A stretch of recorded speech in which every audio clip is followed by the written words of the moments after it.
Got an email the other day. No shock, I get an email every 5 minutes. My email address, chris@perillo.com. Someone said, hey, could you fax this to me? I'm like, what? He emailed me only to ask me to fax him something that I could have easily PDF'd and emailed back to him. But no! Have to use a fax!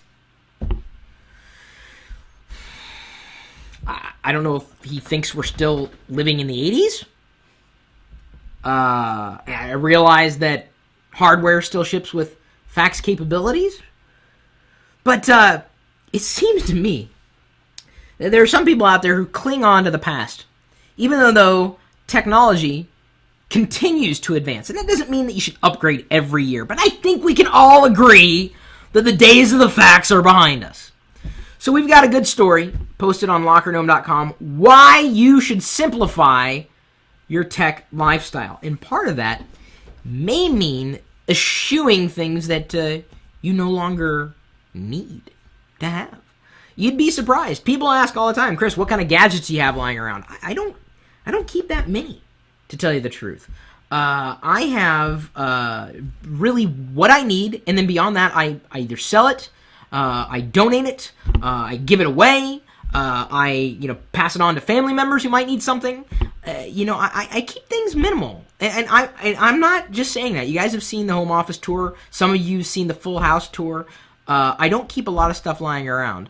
If I do hold on to anything, I would say it's largely cables, because you never really know when you're going to need an extra cable for one thing or another. But some of the things that you have lying around could easily be replaced or augmented. You've got to keep a lot of considerations, or you need to have consideration, not keep a lot of considerations in mind. Well, that's what a consideration is. Hello! Take inventory of what you have right now. What do you use every day? What do you use every week? What do you use rarely? And I would say once a month, rarely, unless of course that one thing is it only does that one thing that you need to have done monthly. And when you start getting in that monthly category, it may be time to go, I should just sell it, give it away, get rid of it, because I'm not using it. It's taking up space. I do hold on to certain things. I've got a stack of games that I've played once or twice, whether they're on the DS, the PSP, the original Xbox. I still have original Xbox games that play on the Xbox 360, PC games.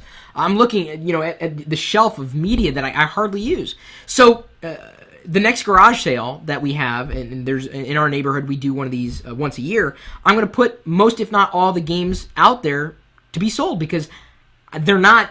I can't make any money with them. No one's really going to buy them. I could take them into a game store and they'll give me $1 for it. I'm sure I can get more than that for selling it for $5 at a garage sale. Some dope may pick it up or pick up the whole stack for a certain price. I could turn that around and make money from something that's doing nothing to minimize my lifestyle and really simplify it. Do I really need to have 14 billion PCs lying around? Not necessarily. Do I need to have 5 digital cameras? Well, it depends. I've got a point and shoot. Of course, I've got a digital camera on my smartphone, on my tablet computer. I've got a DSLR, the T3i that I reviewed a while back. And I could still, consider, well, can I get rid of anything? Am I really using it regularly? Do I need it? Or when was the last time I used it, and when was the product updated? Are there better revisions out there? There are times that something will be nice and new, like a webcam that works well for what it was at the time, and then 5 years later, suddenly that webcam's not as hot as it once was. Maybe time to get rid of it. Why would it be still here if you're not using it? Boy, I'm telling you, some of you guys would love to know where my garage sale is, because I'm probably going to be getting rid of a lot of stuff this time. A lot. I've got so many gadgets that I never use, that I purchased, thought was kind of neat, and I'm like, it's nothing to me. I'll sell it. Chris, why don't you use eBay? Because it takes time to put stuff on eBay, and then you may not get as much money from it, and it's pain. If someone wants to come in here and help me eBay stuff, fine. That would help me simplify my tech lifestyle. And I'm sure many of you would be begging to come in here, at which point I'd be like, whoa, it's a little creepy, dude.